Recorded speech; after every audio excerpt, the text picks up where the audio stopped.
Thomas was alone. Wow, a weird first thought to have.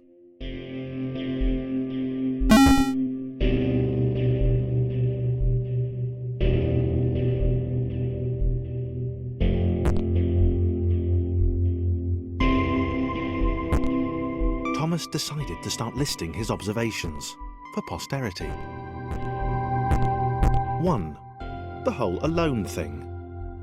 2. Portals. They led somewhere. He'd yet to work out where. 3. Falling. Thomas was absolutely fantastic at falling. He was almost as good at falling as he was at observing.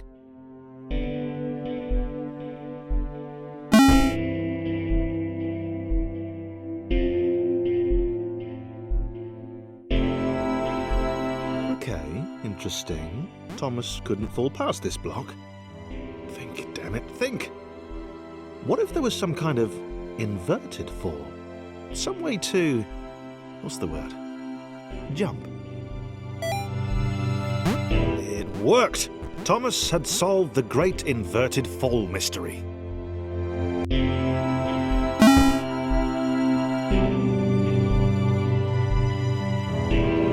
A big jump. But Thomas noted there was no real danger in missing it. The world didn't want him to fail here.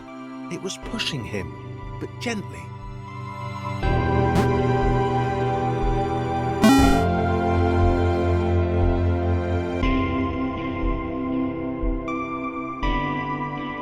This all seemed a little dangerous. The world was not to be trusted. It was unstable, and it seemed to Thomas that it could let him down at any moment. He was starting to suspect it might even be doing so on purpose.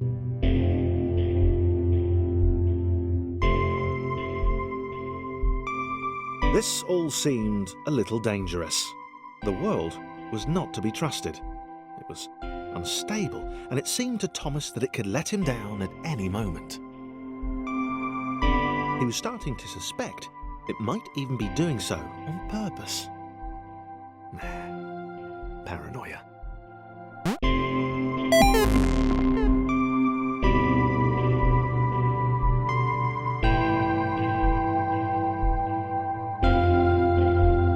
This all seemed a little dangerous. The world was not to be trusted. It was unstable, and it seemed to Thomas that it could let him down at any moment.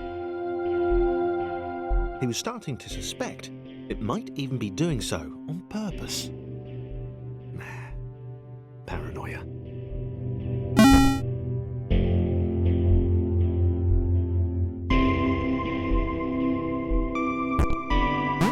Thomas wondered whether the portals were actually taking him anywhere. He felt like he was making progress, but there wasn't really any way to know. He seemed to be moving predominantly up and to the right, which might, or might not, be important.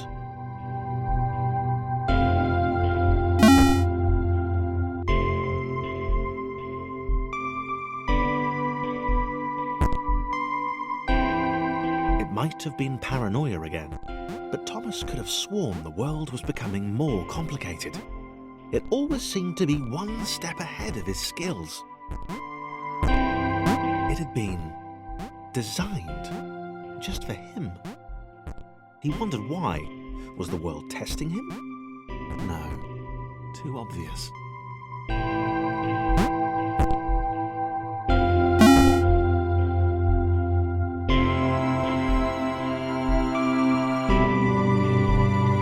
Something about the boiling, toxic, glowing water intimidated Thomas.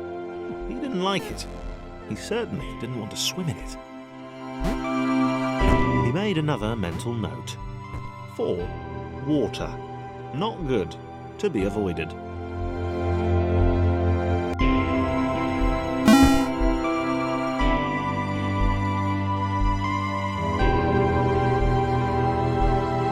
The loneliness Thomas was getting to Thomas. No amount of observation or obsessive note-taking could combat that.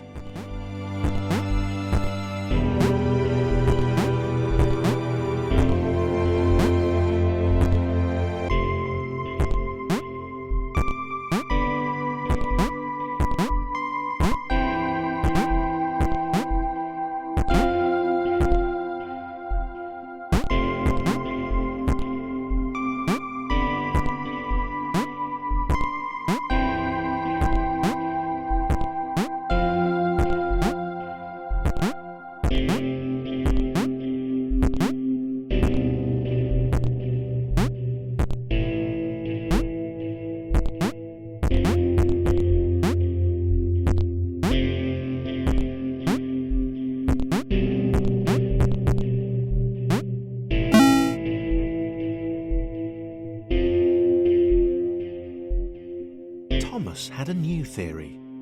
The world was training him. He could feel himself getting smarter. There was the mental list to consider. Over the minutes and seconds since his spontaneous generation, he'd become a pretty skilled jumper. He was evolving. He just wished he had someone to share it with.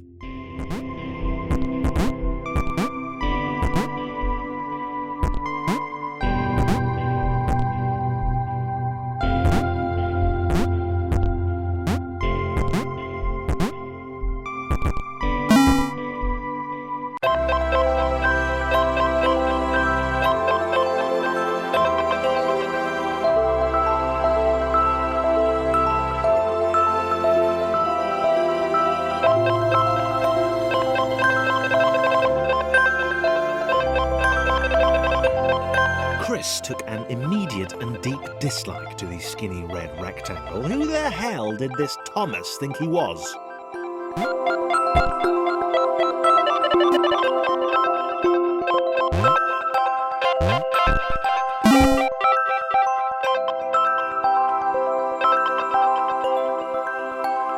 Chris had been doing fine. He wasn't the highest jumper, but he'd held his own. He'd even been graceful at times. Well, not actually. Not technically graceful, it's probably the wrong word, but, you know, fine. There was that skinny little runt leaping about like he owned the place.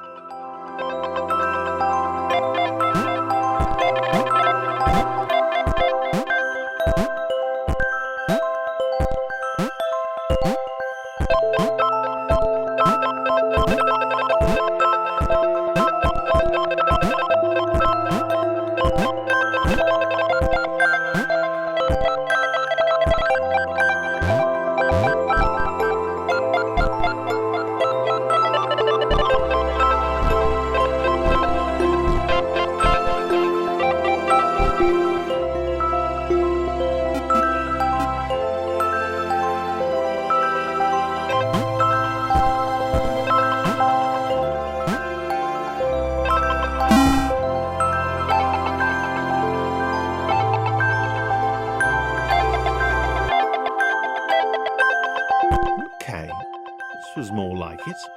A glowy white thing. Only Chris could get to it, which of course made it all the more enticing. What would it do? What new opportunity might this switch open up to him?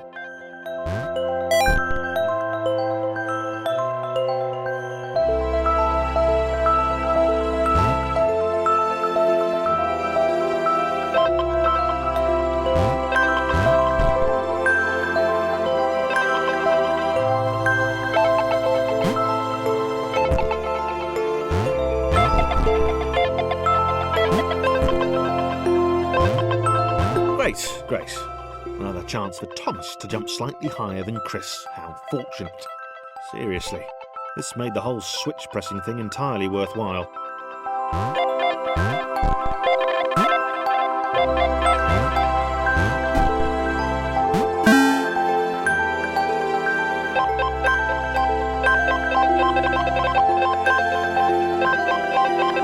Was this good? Because on the surface, it did not seem good. Chris was pretty scared. Little Red seemed fine, happy to be on his merry little adventure. Chris couldn't shake the feeling that things had taken a significant turn for the worse since Thomas had joined him. Sure, he'd been able to piggyback his way to ever so slightly higher platforms, but where had that got him? Well, to ever so slightly higher platforms, which was sort of his point.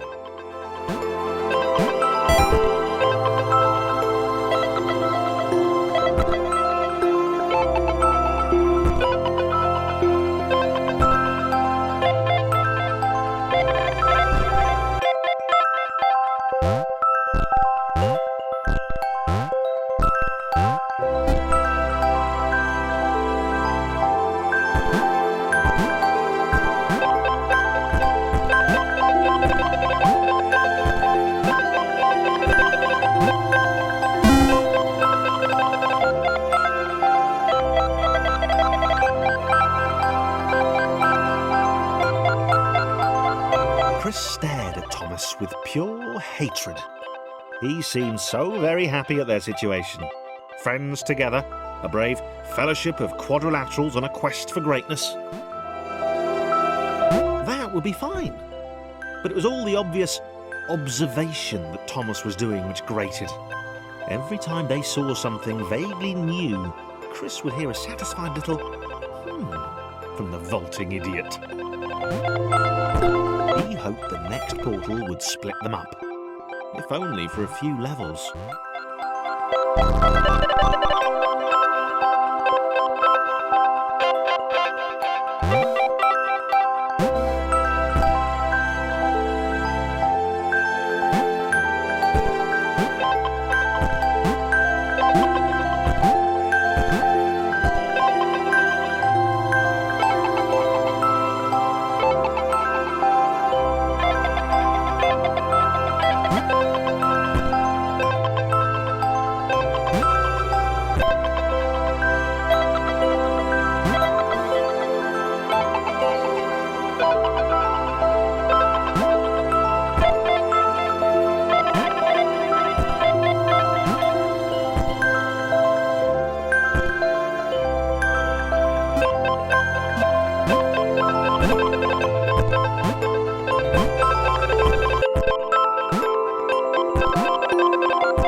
John knew. He knew that this was his chance, a moment to shine. This was game day.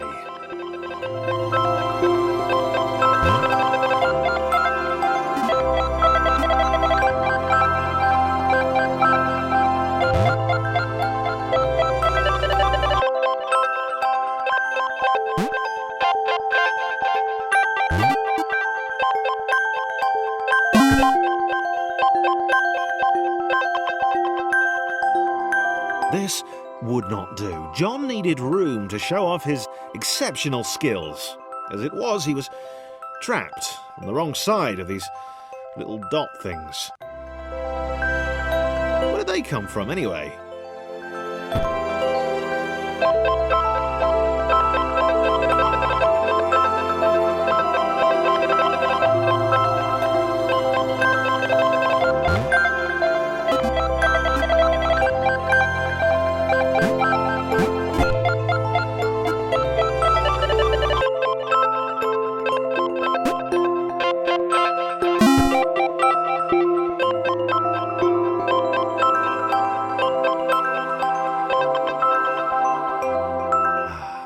John inhaled the air of the open space, and it smelled of awesome. Time to flex those muscles, to put his training to use, time to show those little dots how it was done.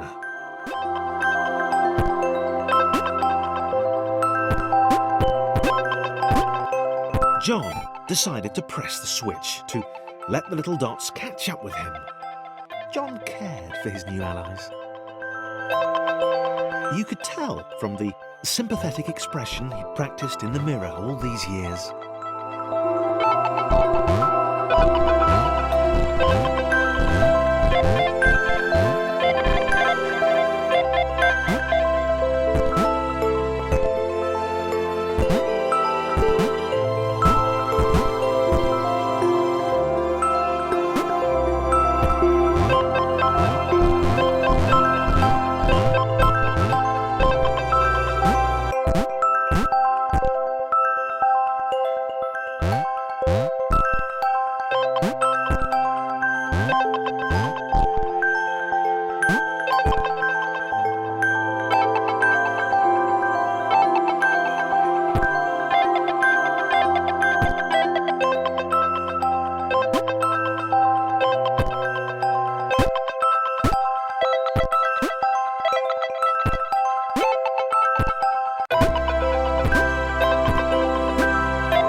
John was happy to keep helping.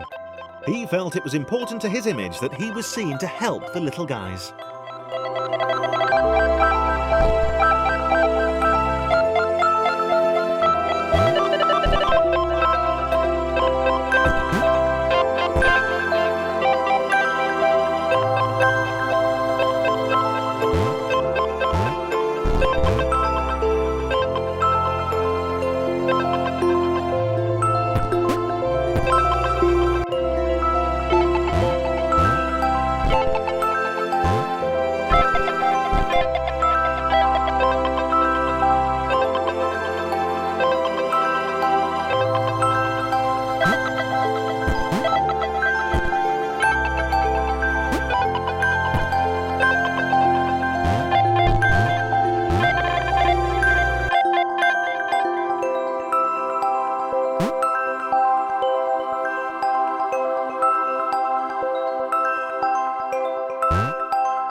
He didn't mind them so much either.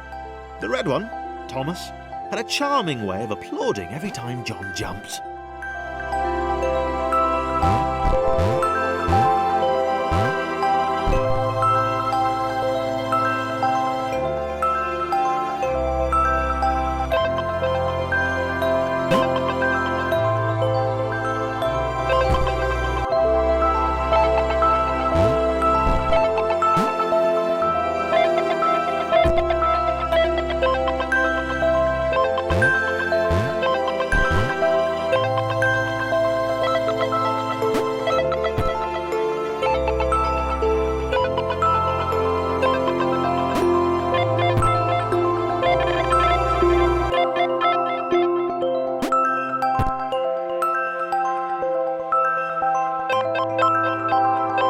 The angry orange one was less immediately likeable, but his unremitting cynicism and tutting amused John.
This was interesting. A floating target. This would require coordination, balance, and timing. John was sure the dots would be lost, but he was happy to guide them to triumph.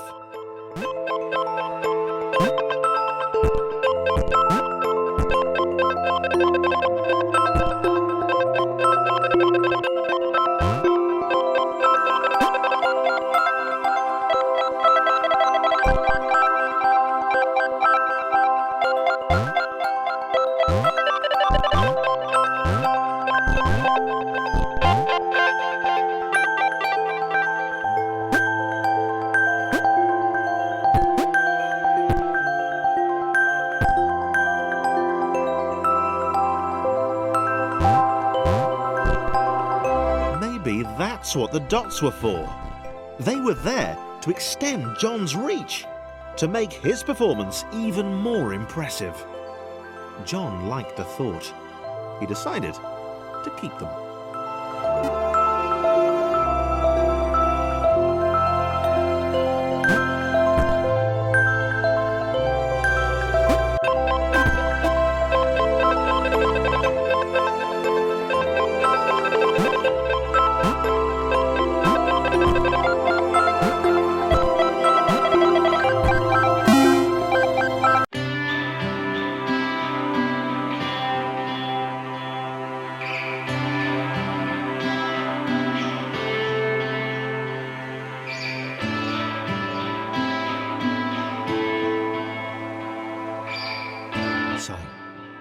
This was how Claire would die.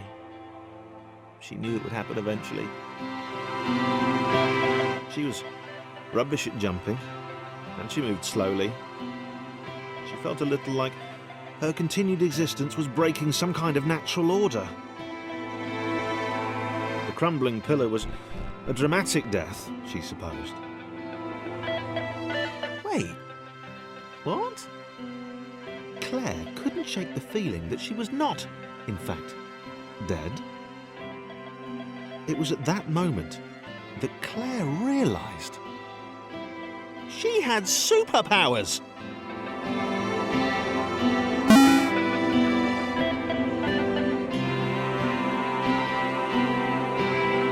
She'd need a cape. There was no getting around that. You couldn't be a superhero without a cape. Claire didn't want confusion. If you saw a cape, that made matters clear. You knew what you were dealing with. Claire was all about communication. And, you know, floating in water, which was her superpower.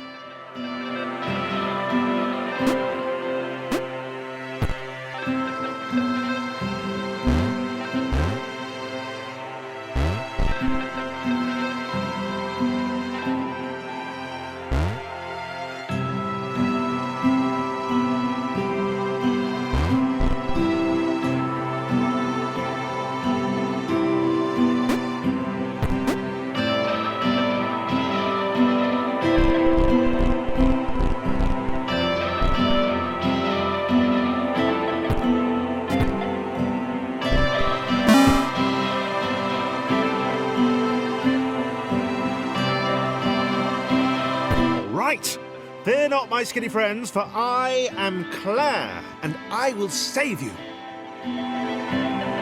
Claire needed to come up with a superhero name as soon as possible. Claire was rubbish.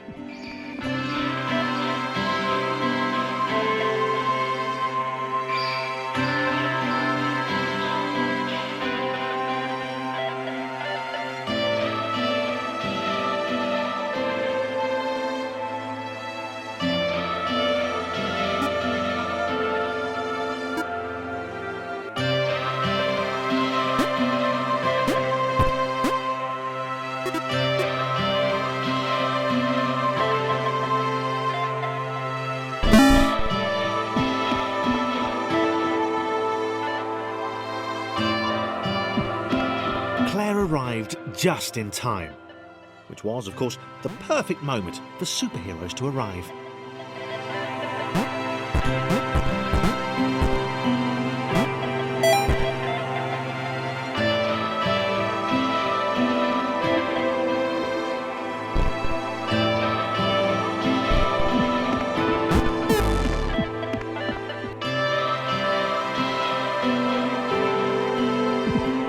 Claire arrived just in time, which was, of course, the perfect moment for superheroes to arrive.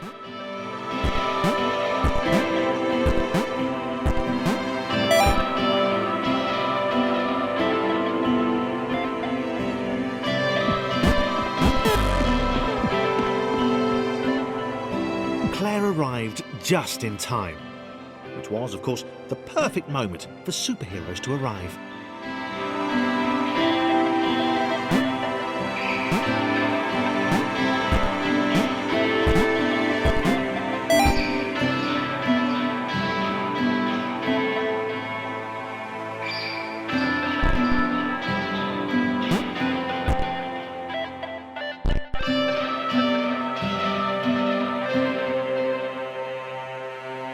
As the water began to rise, Claire vowed to save this little rectangle in as many restarts as it took.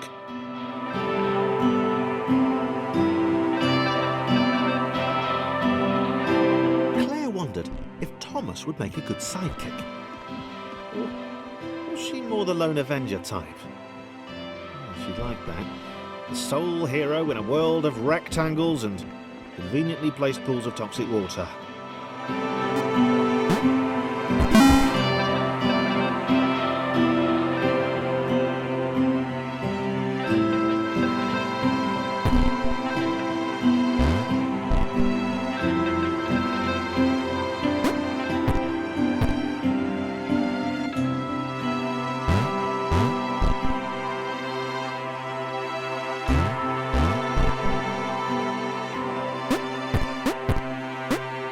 The others told Claire that staircases were a bit of a fixture here.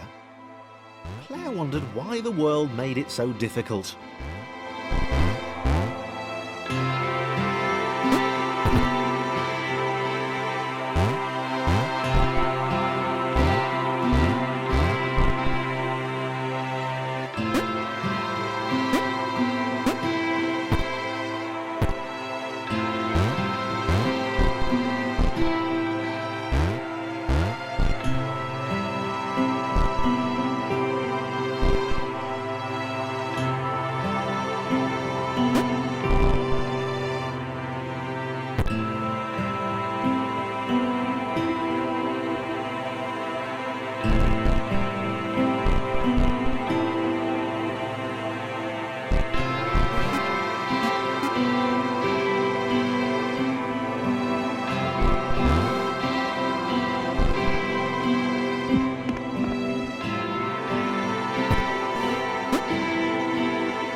Probably needed a nemesis, a villain who would show their true colours at the worst possible moment, hurting all she held dear. Chris was the most obvious choice. He seemed stroppy enough, and his jump was so pathetic that it conveniently avoided Claire's insecurities. Yes, Chris. Diabolical Chris. The fiendish Christopher.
Wait, where had Chris gone?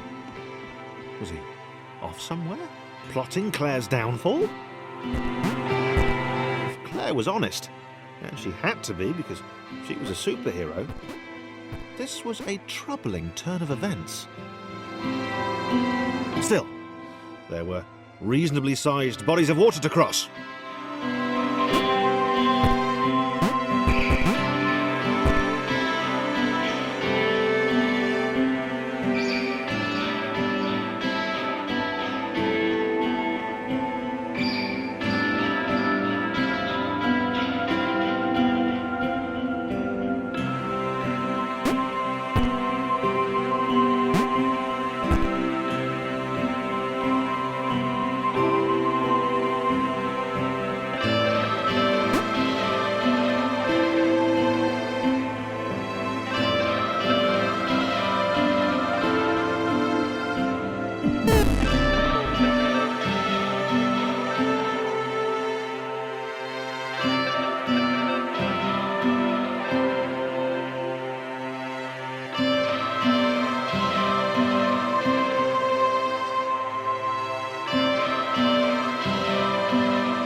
platforms over water, eh?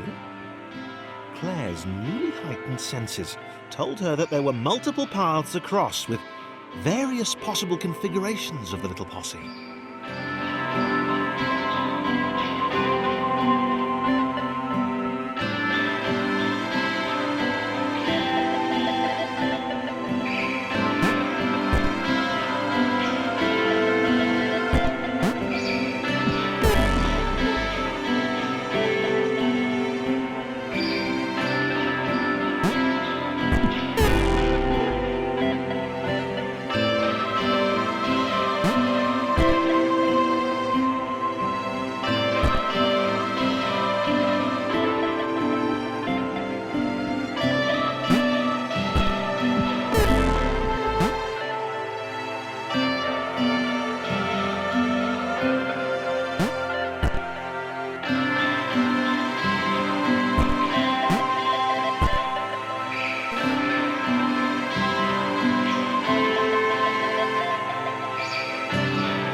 They were doing really well. Claire hoped she could get them all across. John was fully aware he could do this alone. Thomas hoped he'd never have to.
Claire was alone, which was odd, because she wasn't meant to be alone. She needed to be where there were rectangles to save. Being the only superhero in a given space kind of defeats the object. Spikes? That was new. Claire avoided them. She decided they were most likely her kryptonite. Not the rubbish red kryptonite either, the proper radioactive green stuff.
Deja vu.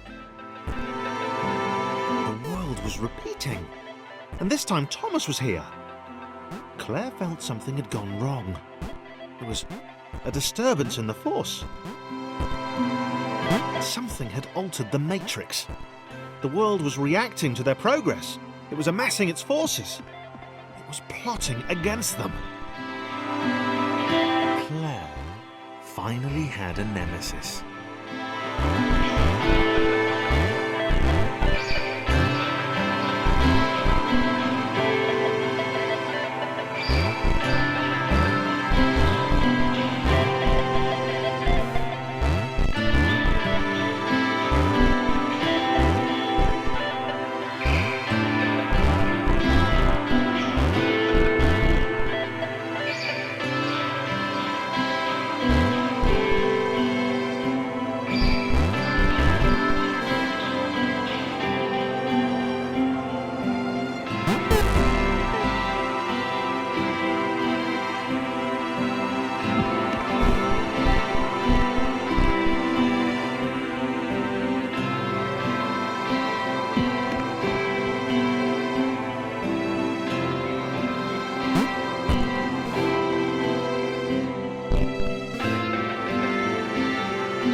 Laura was pleased this one was behind a wall. Maybe he'd never know what she could do. Maybe they could just have a conversation, hang out.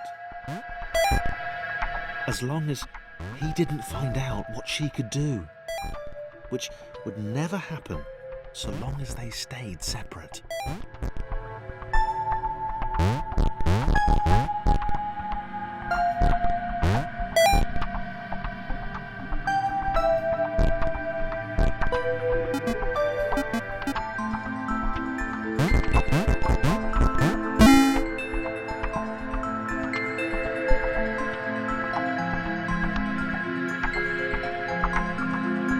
Laura didn't have time to worry about the ominous pixel cloud. It had been following her for some time, and it had kept itself to itself until now. More important was the little orange thing, which was looking at her in a way that she kind of, well, liked.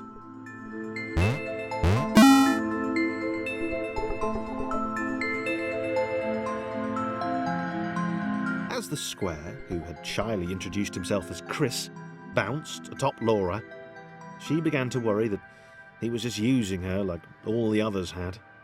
They'd all bounced too, and then they disappeared when her back was turned.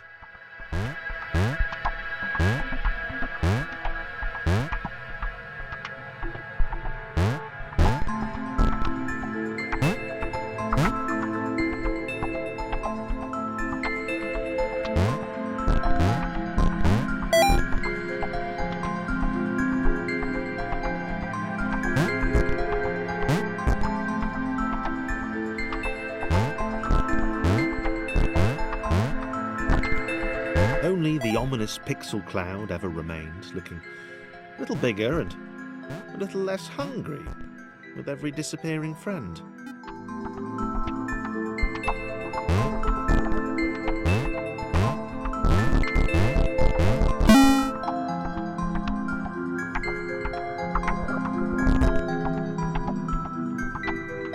With every bounce, Laura found herself less and less irritated by Chris. She started to miss him when he wasn't there, on another platform or something.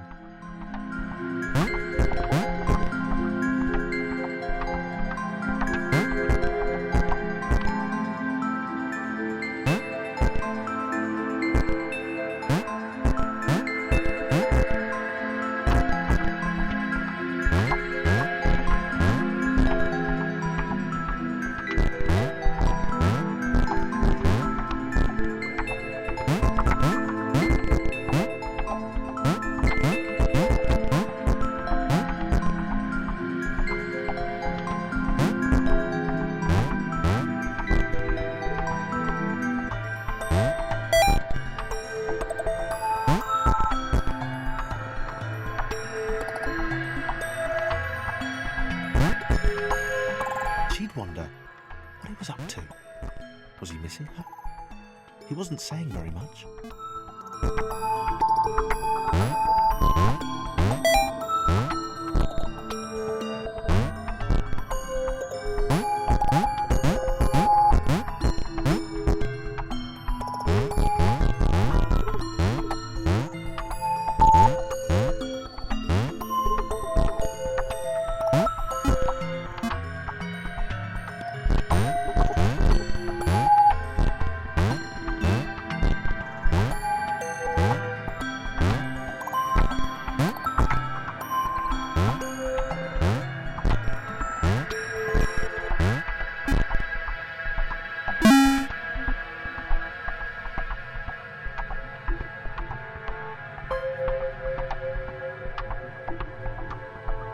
Chris was in love. She was perfect. He had to tell her so. At some point, he would definitely tell her. Probably best to wait for a moment the large, ominous pixel cloud wasn't about, though. Yeah, probably best to wait.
Chris was massively disappointed to run into the gang again. He'd enjoyed the alone time with his new girlfriend.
out to Laura as his girlfriend? Only if I say it out loud, he told himself. He didn't want to scare her off.